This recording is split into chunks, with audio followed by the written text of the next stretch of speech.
Welcome back to Hickory Flat Farms. I'm David. First time to the channel, welcome. Not, hey, welcome back. Good to see y'all. So, been out today doing some chores. It's a rainy day. Kind of see all that. Not exactly friendly to staying dry, but we got some wood products for our barn we're working on here. Let me show you. It's not all that we need, but it's all that they had that had a reasonable straightness. So all of that kind of being sorted through, but that's cedar for the walls. So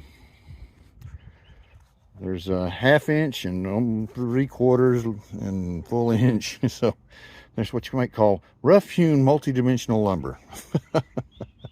The bottom stuff's all pretty much 1/2 inch.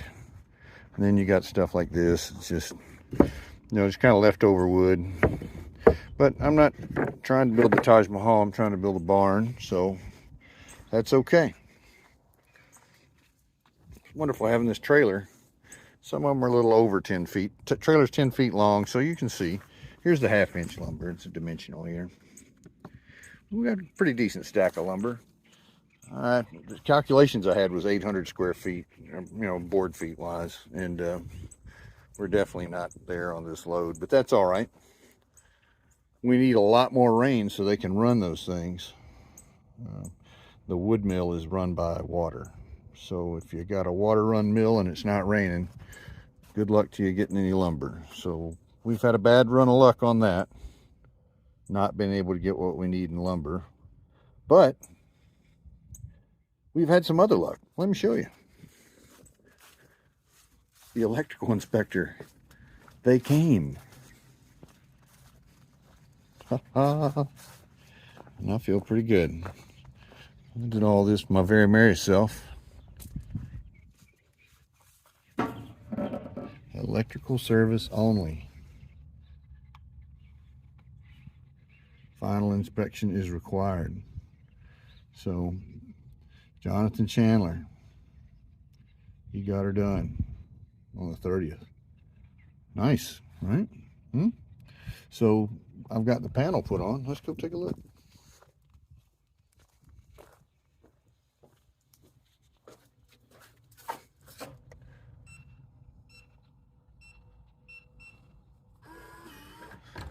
I love the new door lock. So, got 2 circuits run, but they need to inspect, so that's what they need to do. 2 breakers. That's it. The rest we'll work with later. They gave me a diagram, which looks a lot like that. And that's in Kentucky. And this Warren Rural Electric Co-op here, that right there is the instructions on how to do it. So I followed them to the letter. And they seem to be relatively happy with that. So, well, there we go. That's in the front entrance. We've got our little permits in the window for the electrical and the building and all that. And this is our new freezer. Part of our fix the farm up, get our business going project here. So those bags of ice go out with me when I do mobile sales. Each one of those boxes has 30 pounds of ground beef that look a whole lot like this with our little farm name on it. We've got other pieces of meat. You can kind of get an idea. They're all done by Hampton Meats. This is a tri-tip steak. So we've got some. Most of all the cuts are sold, so sorry about that. What else we got here? This is beef flat. There's a flat iron steak, so not bad. We're happy with this unit. It's a Midea, M-I-D-E-A. Yeah, anyway, you can see that. This can work as a refrigerator. One of the main reasons we bought it. It's 17 cubic feet, and you can lock it. So when we're going on longer trips, we got somebody looking after a place, we can just leave it as it is and secure it. Well, it's going to have backup power to this unit anyway, so hopefully we'll never have a problem. It's supposed to stay frozen for 2 days if power goes off. it lets you know the temperature. You open the door and it gives you an idea what the temperature is right then. So nice. And you're supposed to wait between 5 and 10 seconds between door openings, and it's got a high temperature alarm on it. So very, very nice. You can change it from freezer to fridge though. That's what I like. So if we don't have meat at summertime where we've sold out, we can use it for veggies from the garden. Things are coming along. I moved the jukebox over there. My wife found a nice little well, it's an old fireplace mantle, and I've been working. I put a table up for my tools, but got the exit signs, one there and one over here. I've wired in, these are smart switches, so you have to wire the neutral. So that's that, and the lights are up outside. Not too bad.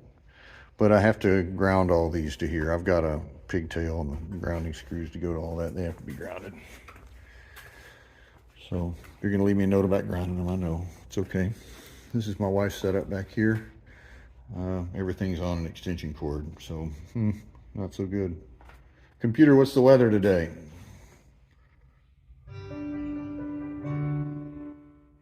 Currently, in Franklin, it's 55 degrees Fahrenheit with cloudy skies. Today, you can expect clouds and showers, with a high of 58 degrees and a low of 48 degrees. Okay. So that's what's going on here. Not really hot, not really cold. Just wet, damp, not so nice.